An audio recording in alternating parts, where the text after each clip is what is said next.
Thomas, Hello. it's been a minute. It has been a minute. Yeah. So we're back with Footnotes Podcast. And so picking up, still in Luke, one question that is significant that we should address and look at is like within the context of Luke and the Beatitudes and the Sermon on the Mount specifically, what does it mean to be blessed? Sure. Because that term blessed or blessing, I think we have a certain understanding of it within American culture, and it doesn't necessarily mean the same. No. So, so I'd like to look at that this morning. Totally. So so in Sunday school, for our Sunday school hour for the adults, we're going through for Matthew 5, 6, 7, 8, and have been for the last several weeks talking about the Beatitudes. And so right there, and each one of them, of course, starts with blessed or blessed is right. So blessed is. Blessed are the poor in spirit. Blessed are those that hunger and thirst after righteousness, and on it goes, right? And so, what does it mean to be blessed is a hard one, because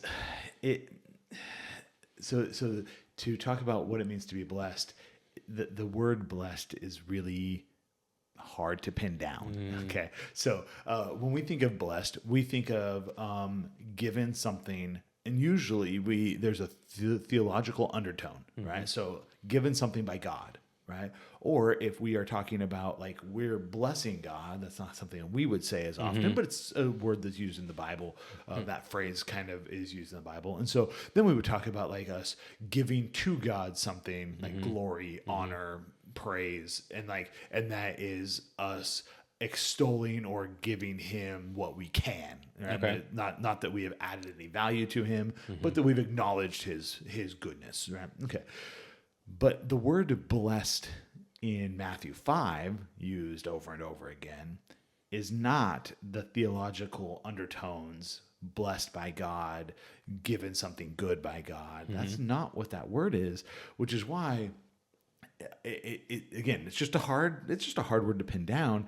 Why many times we end up with a word like happy is a term that is used, and in fact, what we landed on when I landed on is the shorthand for blessed, and so happy is the one who's poor in spirit. Happy is the one who mourns. Happy is the one who is meek. Happy is the one who hungers and thirsts after righteousness, and that's part of it.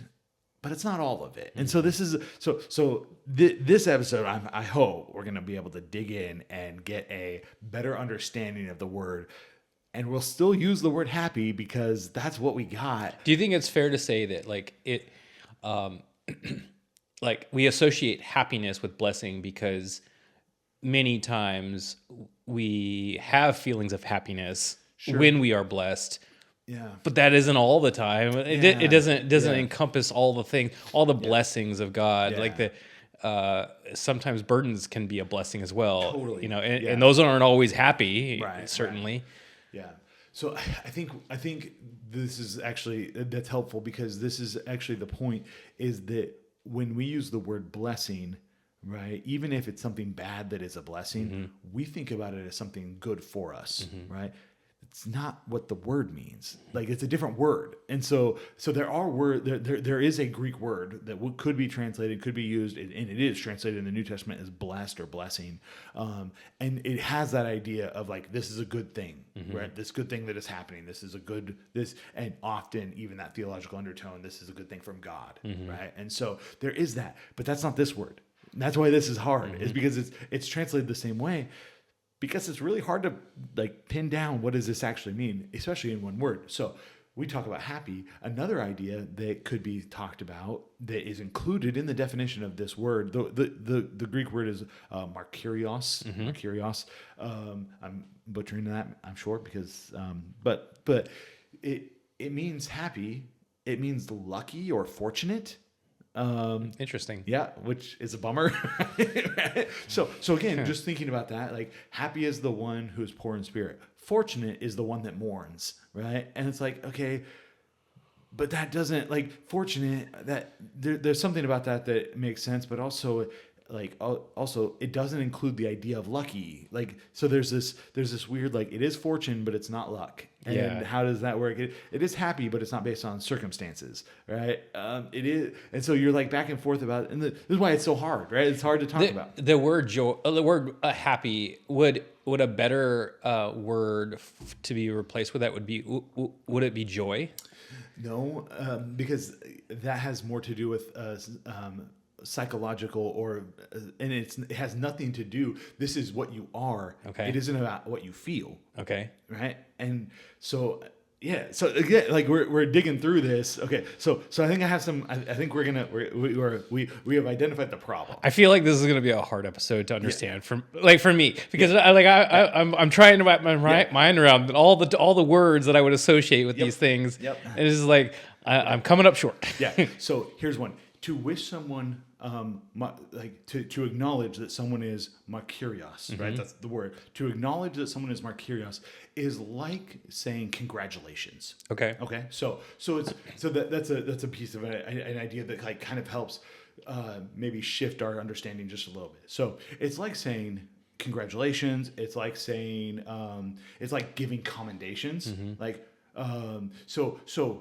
hey, you graduated high school. Congratulations on that, right? And like there's a piece of it that's that too. It's like a congratulatory idea. There's also baked into the word.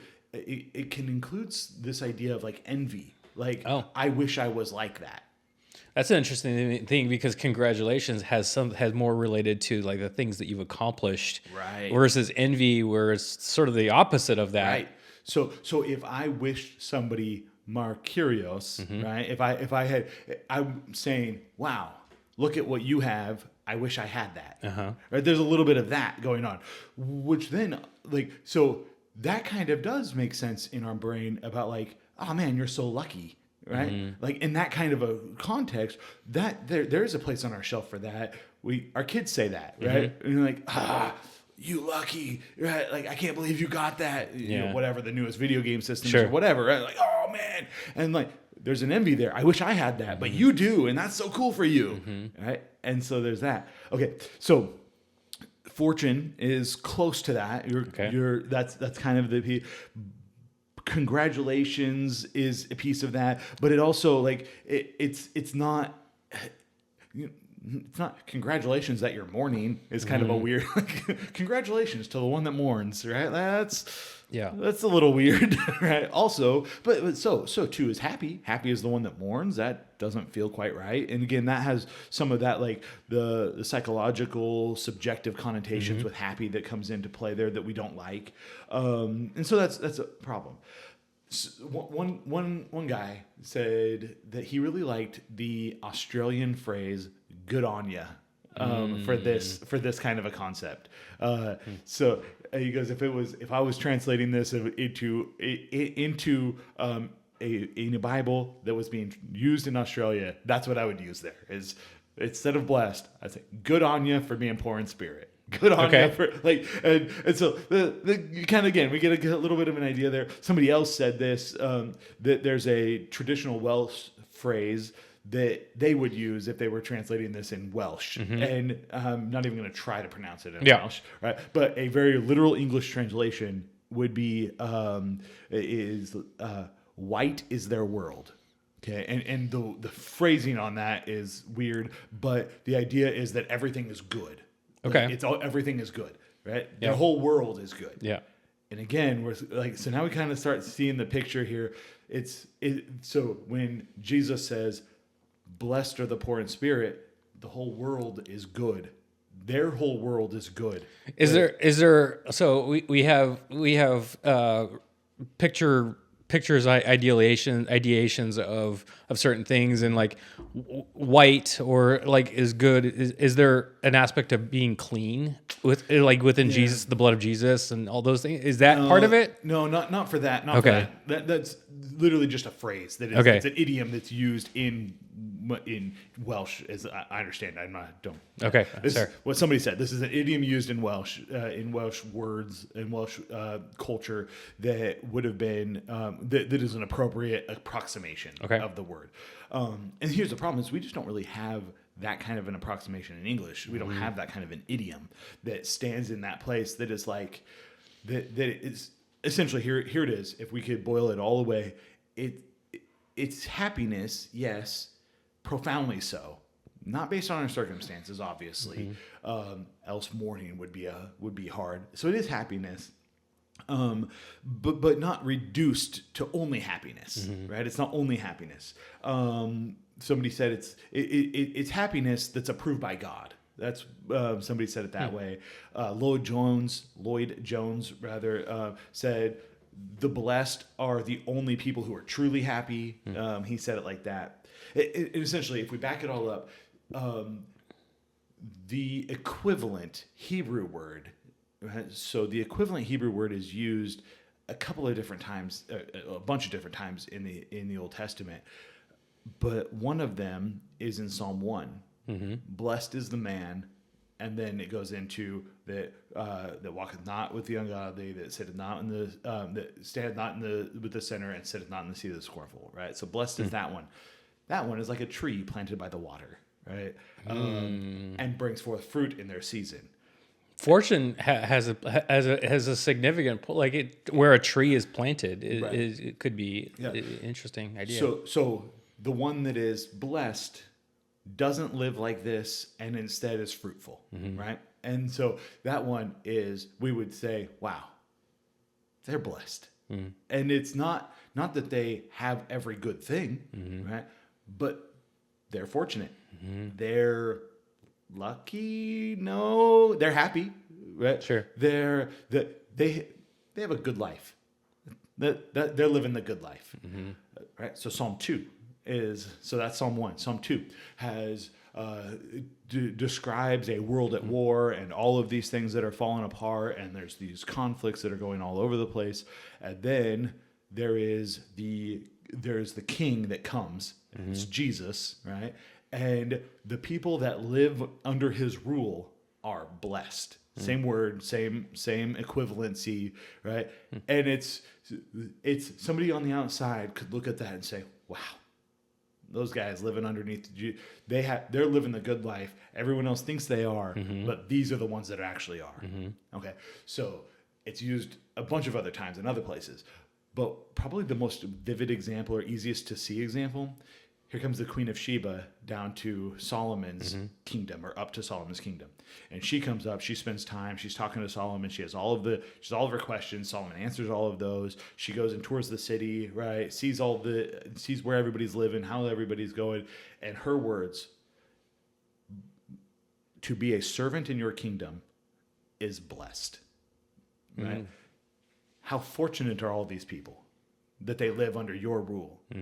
How incredible it is for them to be there.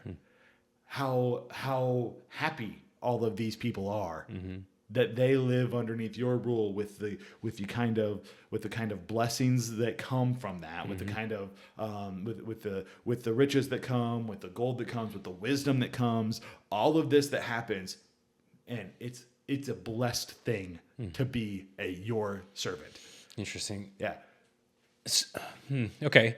So the circumstances of the situation that you find yourself in plays a significant role within this conversation. It could, right? It could if you find yourself in a situation. So we would, So the fact that a guy was born underneath Solomon's kingdom, now the Queen of Sheba says that guy is blessed, right?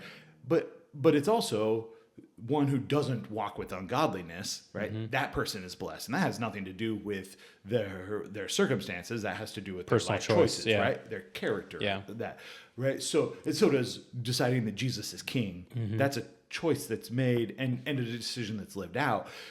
But what all of those show is the way the word can be used, which gives us a shelf to put this on. Okay. Right? Okay. So blessed is they have the good life.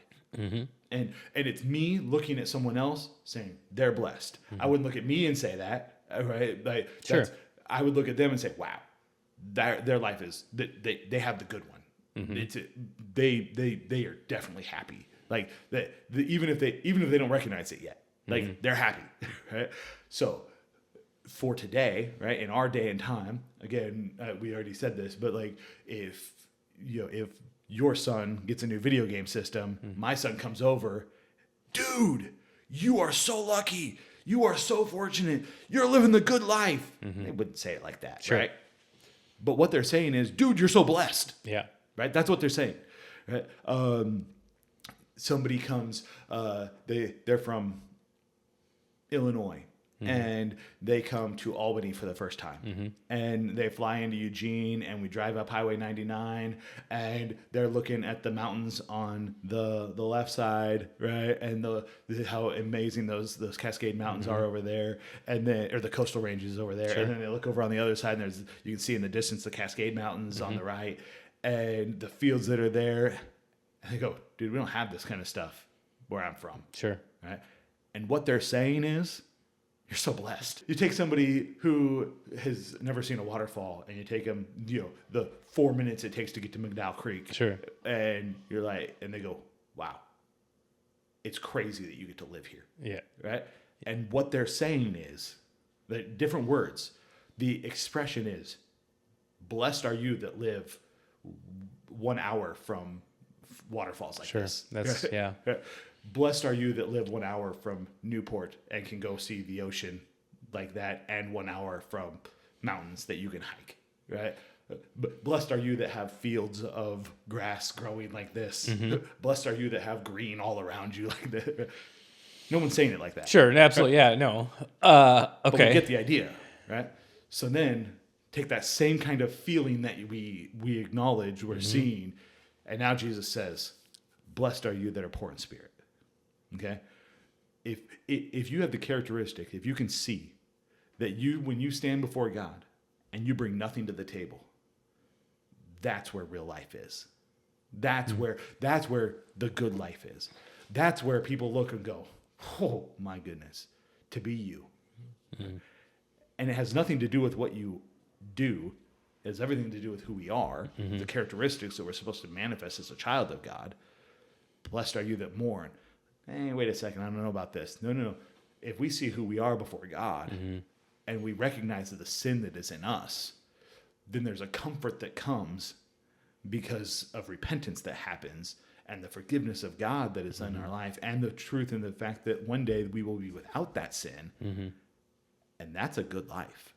Like that's worth all of it. Right? Sure. Blessed are those that hunger and thirst after righteousness. And I have this passion, this desire, this gnaw at me that I want justice. And I want justice and judgment and righteousness in my life, not just for everyone out there, but I want it for me. Yeah. Well, then I am going to become more and more and more like Jesus. If that's not a self-righteousness, a desire for self-righteousness, if that's a desire for actual righteousness, then I'm going to become like Jesus more and more. And one day I will stand completely justified and completely righteous. And that's the best life you can live, is living that way. Yeah. Now, in the moment, I might not see it, but here's Jesus outside of time and space. I mean, he's obviously in time and space, but also with the knowledge of outside in time and space. And he looks and goes, anybody living like this? Anybody that is like this? This is crazy. You guys don't even know it yet. Like, it is so cool. You have all that you ever want. Like, you have all that you ever needed. You are fortunate, but not fortunate. You are happy, but not really happy. You are blessed. Yeah, this is a tough one to wrap our minds around. I think I feel like this one is going to have to. I'll probably go back and watch it again, Sure. right? And to process a little bit more and to think about it a little bit more, pray about it. Okay. Is there any other things that you want to add, or like to clarify things or anything like that? Maybe one other example. Okay, so it's a feeling.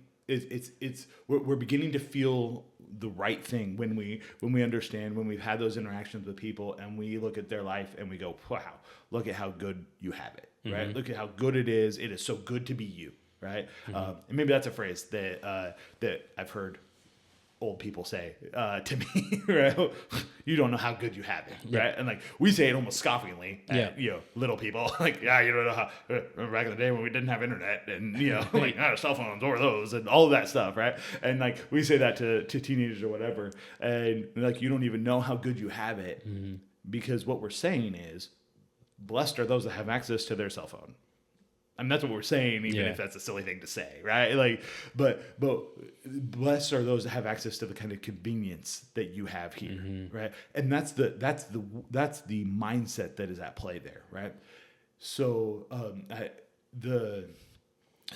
so then to consider how Jesus has that in mind, he's not saying the good life, the best life, the blessed life is access to convenience, or access to riches, or access to the wisdom of Solomon, though we have that in the Word of God. Sure. Right? Those, like, it's none of those things that are the blessed life that this world would look at and say, man, you want the best life? You got to move to San Diego where the weather is always beautiful and perfect, and and get a job that is, that makes a lot of money, and get a house that sits over the coast, and that's the good life.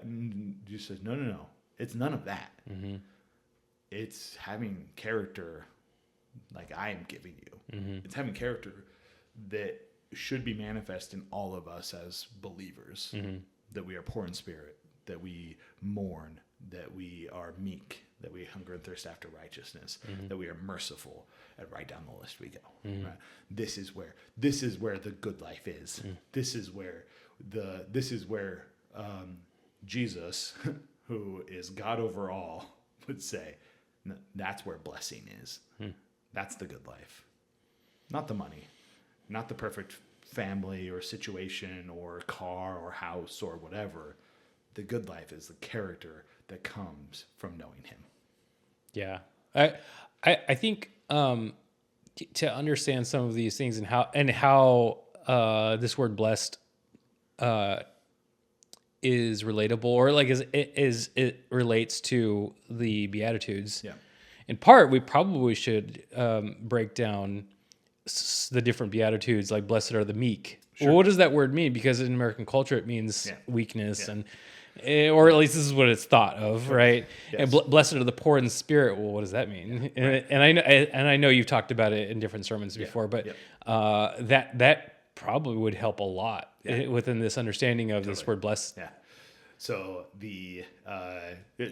so here's the you're gonna have to come to Sunday school because I'm dealing with those specific issues there in Sunday school, and this idea of what blessing is could have been a whole sermon or maybe two on its own, and decided that it's better in this format. And so we've dealt with poor in spirit, we've dealt with mourning, we've dealt with meekness, and we've dealt with hungering and thirsting after righteousness. And as of today, the next one will be blessed are those that are merciful. Okay. And so we're working our way through that list right now. So all those are online, and people can watch those. Yeah. I will. I have not been in because I teach Sunday school for the youth group, but I will go back and watch those so I can have a better understanding as well. Yeah. Okay. This has been a really interesting episode. Yeah. I'm probably going to watch it again as well. Yeah. Well, thank you for sitting down with me, Thomas. I have one more example. Okay. I've gone back and forth about the examples to use, but this is. Have you seen the Lego Movie? Yeah. Yep. And the keynote song is Everything is awesome. Everything is awesome. Yeah. Right? Yeah. And the main character of the Lego Movie thinks everything is awesome because he is oblivious to everything around him. Yeah. Right. Like that's the what he learns through the movie is that everything is awesome not because everything is perfect. Yeah. But because he actually has a good life, whatever, right? Like there's a growth moment that happens, and that's what's good. There's this movement that is like, oh, it's not that there isn't bad things that happen, but also there's everything is good because of the friends that I have and because of the opportunities I have to build, whatever. As I'm a master builder and whatever. So in that kind of a similar way, right? That's really silly, but like an idea that maybe could help is that. To be blessed is for somebody to acknowledge, wow, everything is awesome, even when life isn't, but everything is awesome. Like, because for the poor in spirit, everything is awesome because we've inherited the kingdom of God. Everything's awesome. Right? I really appreciate you using that analogy. That helps a lot for me, actually. To everything is awesome for those that mourn. Yeah, because they've been comforted. or they will be comforted. Yeah. Right?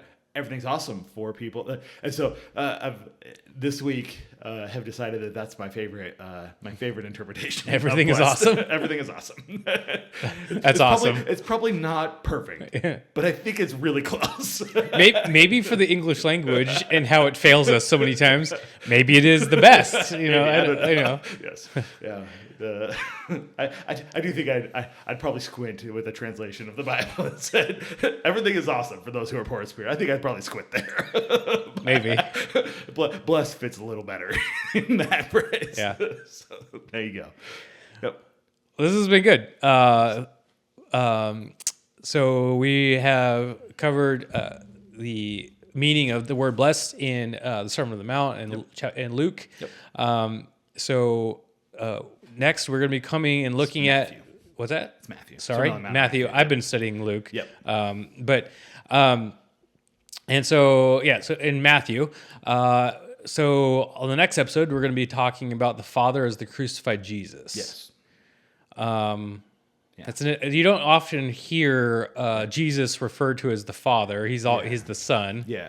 So the reason why we're saying that is because we are talking about the parable of the prodigal sons, and the father in that parable is Jesus. That makes more sense. Yes. Okay. Yep. So be looking for that. Thanks, Thomas. Yeah. Thank you. Appreciate it. All right. It's fun.